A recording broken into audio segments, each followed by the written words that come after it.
How can I talk about the little Satan without talking about the great Satan? The vehicle and the lead of the secular world, and who is appointed to lead the sacred world in a way. It starts back in the day when certain rights and privileges or consciousnesses or relationships or whatever you want to call them were dismissed for more than just the reason of giving everybody their freedom, because that's not what happened. It is said that the greatest evil in this world is the secular state. Nowadays, one of the things that people talk about is democracy, whereas America has never been a democracy. And since World War II, when can we say that the CIA in Israel didn't have a hand in any war or lesser term for a war that went on? Certainly, it was exposed last year that the CIA has been making tens of billions of dollars a year in the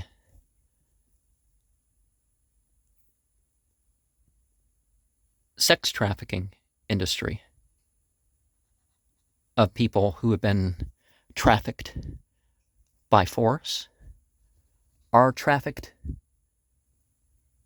in a way that they were too young to consent regardless. And I don't mean some statute thing. I mean, the pre-adolescents. The CIA made something like $30-something billion last year, they say, from these things. The government has been watching things, and they let things go by. Now, there's been a lot of talk recently. Oh yeah, in Israel, Israel would not exist if it wasn't for the United States. If America ever drops its support of Israel, Israel will be gone within the year at the most. The majority of their weapons and all that other stuff. So if you say that Israel did something, well, it's because America was the means for it to be able to do that. Technology-wise, financing-wise, etc., etc. And of course, they form such great pairs together. Now, there's been a lot of talk about these death to chants. And when people say that, at least from the Iranian sense, they don't mean that that they hate Americans, that they hate us for our freedom, that they hate Israelis, or they hate Jews or Christians. That is not what those chants are. So don't, point at me and say that I'm being anti-American with all this. Whether you're for or against evil, there's some lessons that we can learn from this. We can either say that these organizations aren't exactly operating for the people, so you can separate it that way, or you can go as far as some groups and pointing out certain figures, like with the CIA and the Army, and pointing to these people as saints, sort of. Like George Bush and Barack Obama could be considered satanic saints. Same thing with Joseph Biden. He can likewise be considered in that sense because him and Hillary Clinton and some of these other people have very much fought for these needless wars. And of course, their constituents. Some people understand.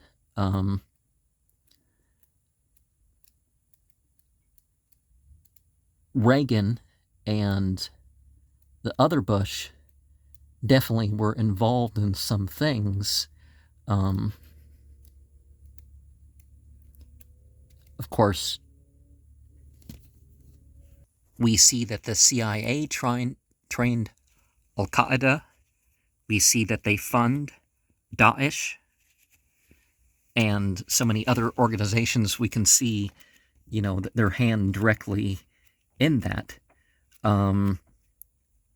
We can see that certain companies, as I said, the material resources, the sheer power of the American military when it comes to, there's bases in over 800 countries, and most of the countries don't want American troops there.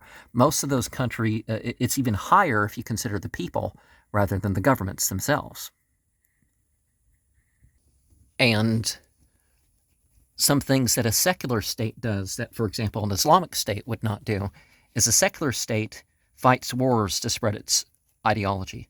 A secular state fights for resources. A secular state fights to extend its borders.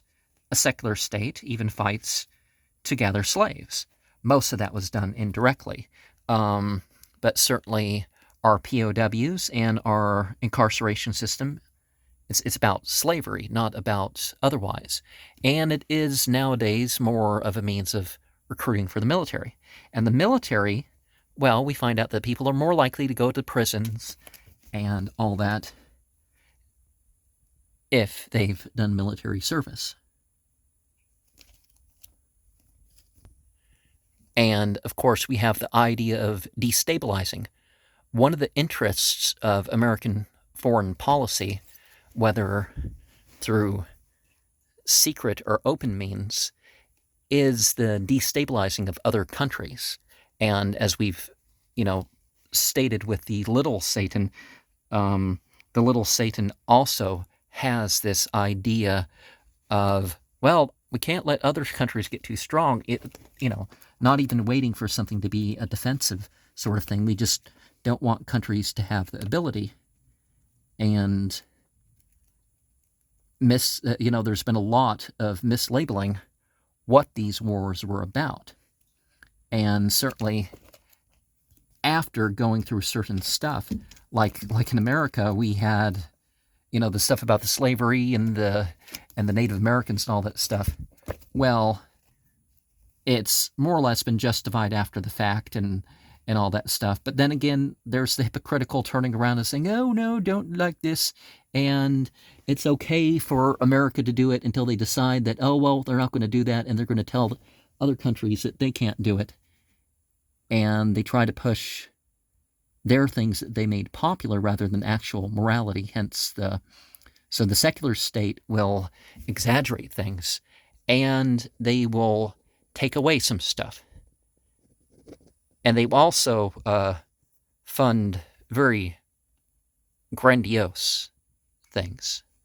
So there'll be a waste, like America leads pollution, and then it says, oh, don't do that.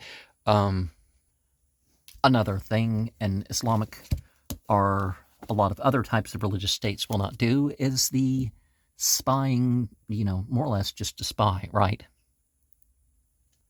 Are the operating of and in other countries, without their permission for, just whatever.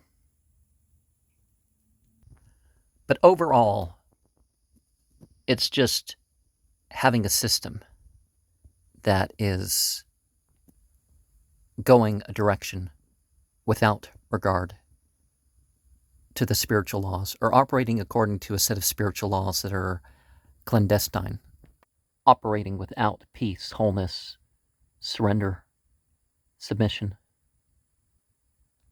or at least not to what people generally consider to be God or God's side. All hail the true God of this world and age.